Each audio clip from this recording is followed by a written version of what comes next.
Certainly, this week you had some news coming out of your race organization, and tell us about that, and maybe take a few questions. I will. I want to say a couple of things about Kentucky. I was born just up the road here at Louisville, or rather in Covington, just south of Cincinnati, and probably within a stone's throw where most of you landed if you landed into Covington. And I spent my life, in and around Cincinnati and the southern Ohio, northern Kentucky regions that are close by. So it is coming home for me. When I was going through school, or going through high school, the only racetracks that we had were in central and southern Kentucky and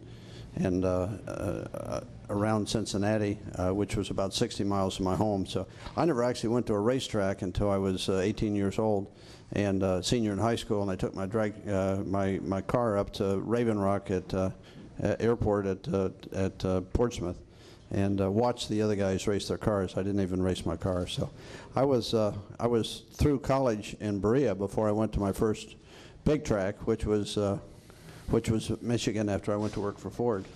So this is home for me, and I have a lot of relatives here and a lot of folks that think they know me or that remember me, whose names I have trouble recalling, so that's going to be a challenge for me. On the matter of what's happened in the last week here with my race team, 17 team, like many of you, I'm wondering what Jack's going to say today. I'll give you a couple of opening comments. First and foremost, I've enjoyed the 15 years with Matt and the success that he's had and the growth that has occurred to the team through his time as a driver. He's like Mark Martin and Greg and Carl.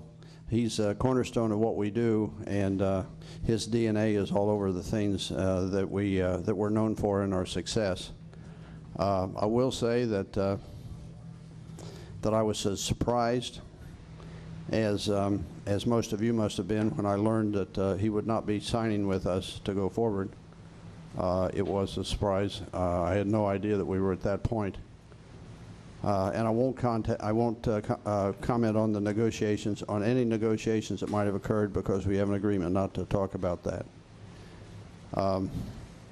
It creates his leaving the team creates a window, a hole, if you like, that we've got very capable, able, ready, enthusiastic, motivated, ambitious drivers. Actually, two of them ready to fill voids. One is Ricky Stenhouse, and of course the other is Trevor. And it's likely that Trevor will have, the plan certainly is for Trevor to be in some kind of a full-time ride next year. And of course, Ricky is the heir apparent to the 17 program. There is not an understanding or an impression that Robbie Reiser has, that I have, that there's going to be a mass exodus. The key people are very committed to what we're doing. We're very committed to winning a championship for our sponsors and for our fans and for all the employees that stand behind our programs with the 17 this year, if it works out that he has that opportunity. And there'll be no diminished effort to make the very most of what we have, what time we have together left. I would make a comment and say that, Mark Martin, when I chose Mark Martin in 1988, he didn't have a place in the NASCAR Drivers League. When we made a place for Matt Kenseth, he was struggling to hang on to a nationwide ride with Robbie Reiser as his team owner. Kurt Busch, Carl Edwards. We've had a lot of success with young drivers that were not established and have not made it our habit to go out and try to court somebody else's driver to see if we could improve our prospects by gaining somebody else's loss. There was not. This is a challenging time for sponsorships. It's tough for everybody. You find that there's hardly a car in the garage that runs one sponsor with a kind of a singular support appearance that we had in the 80s and 90s. It is a reality that it takes multiple sponsors to make most of these programs work. And but it was the case that we did run Jeff Burton for a period of time when I had no sponsor for him. We ran Carl for a period of time when I had no sponsor for him. We did the same for Kurt Busch. And there was no predisposition that we were limited for what we would do with Matt going forward based on the sponsorships that were there. We've had very much encouraging conversations with all the sponsors around the 17 team, as well as around all the other programs that we've sought sponsorships for. And we think that we've seen the bottom of the well as far as the shortage of sponsors. Certainly there was not a sponsorship reason why that Matt's future with Roush Fenway was in doubt before or during negotiations. All right, we'll take a few questions. We'll start here with Claire, and then we'll go to Mark. Go ahead, Claire. Claire B. Lang, Sirius XM NASCAR Radio. Jack, on Jack's Garage, you told me that the last contract that you, after you got it done, you said jokingly maybe that if Matt left, you would walk out the door together. And of course, that's not going to happen. But my question to you is, certainly you don't feel at this point that you have failed, or are there things you feel you could have done? Just thinking everything was going peachy keen in that area with Matt. Well, let me comment on my my interview with you. You know, when I did that, that was really taking a look at the things from the backside. I says, you know, maybe I shouldn't have done that. But the reality of what Claire's talking about is when Matt made his agreement 3 years ago with us, he came to me one day and he says, you know, Jack, you can relax. I said, why should I relax? I've got all these problems, you know. And he says, no, I've signed my contract. I says, I didn't even know we were in negotiation for your contract. I said, was it due? And he says, yeah, I've signed it. He says, we're good for 3 more years. I said, well, let me tell you something. I said, if these guys won't do for you what you need, you let me know, and maybe you and I walk out the door together. And so now I hope nobody calls my bluff on that. Certainly you don't. Do you feel like there's something you could have done to stop him going? If I had been as vigilant and as diligent and as interested in that side of the business as I am on finding why a fuel pump broke, or why a connecting rod bearing failed, or how we could get the next pound of downforce, if I had been taking care of the business side of the business as hard as I tried to take care of the technical side, I might have been able to stop that. Let's go to Mark. Go ahead. Mark Garrow, PRN, Jack. Over the years, you know, with Mark, you talked about Mark, Jeff, and Matt. You've developed really good relationships with them. How hard is it at a point like this to sort of divorce the personal from the professional side, because you guys develop relationships personally and professionally along the way? Well, you know, Matt and I think everybody on the team I think the friendship part will survive. Certainly, I've not lost respect for Matt, and I hope he hasn't for me. I won't have the same sense of wishing for his success on the racetrack next year that I will for the balance of this year, and I have in the past. So he will become from my point of view, he'll be moving to the dark side. But we'll get through that. Personally, we'll be fine. Let's go Reed, then we'll go to Lee. Go ahead, Reed. Reed Spencer with NASCAR Wire Service. Jack, are you confident at this point that sponsorship will be in place for Ricky next year? And what's likely to be the scenario in terms of crew chief for him? Will Mike Kelly move up with Ricky, or did Jimmy Finnick stay with the team?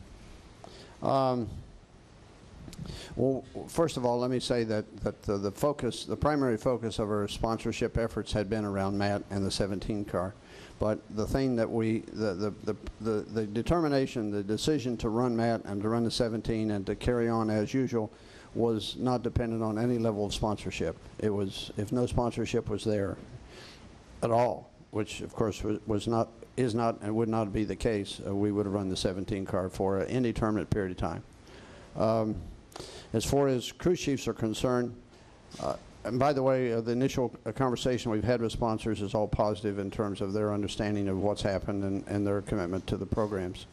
As far as crew chiefs are concerned and teams are concerned, the 17 is a championship level program, and I think for Ricky, who's the heir apparent to move into that, for him to have all the guidance and the expertise and the support that Jimmy Finnegan and the guys can provide is essential.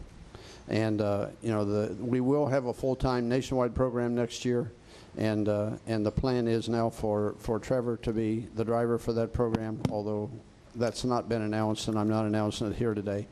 That is our plan, and at the same thing, we've got a champion. We've got a championship level nationwide program in place with Mike Kelly, and my hope is to keep that together so that not only can we hopefully compete effectively toward a championship with Ricky this year with Mike, but be able to do the same thing with Trevor next year. All right, we're going to go Lee, Joe, and we'll end with Doug. Go ahead, Lee. Lee Spencer, Fox Sports.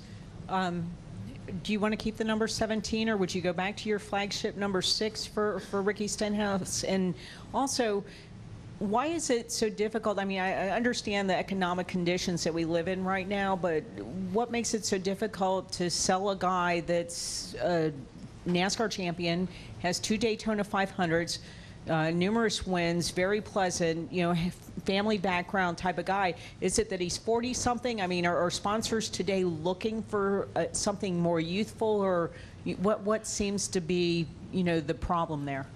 I have a little trouble multitasking. What was your first question? The 6. Oh, the numbers on the 6.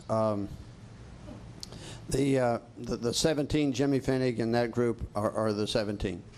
And that group will run under the 17's banner. The 6 is a cornerstone that for the time being we've set aside, but I don't. Fact is, I haven't been told, so I'm really out on an edge here. I see Steve Newmark over there. He's not close enough to kick me or to whisper something in my ear. But to the best of my knowledge, the sponsors' interest that we have and the image for that team and that group is 17. And so I would expect that will continue. Although if a sponsor insisted on the 6, that would be an option, but I don't see that being a possibility. You know, the sponsorship business ebbs and flows. The economy certainly caught us in a bad position with all of our programs maturing and reaching termination right when the economy went in the tank or within a year after that. And so that put us in a bad situation. If we'd had, as we have had sometimes in the last 24 years, this is not the first economic downturn we've had. It is the worst one we've had. But the other times, happily, we were able to bridge those. We didn't have our agreements come to conclusion right when the future was not certain. So you know, it was bad timing. It was nobody's fault. It just worked out. And Matt has not been. I don't think the problem we've had with Matt would have been worse if Greg's situation had matured at the same time.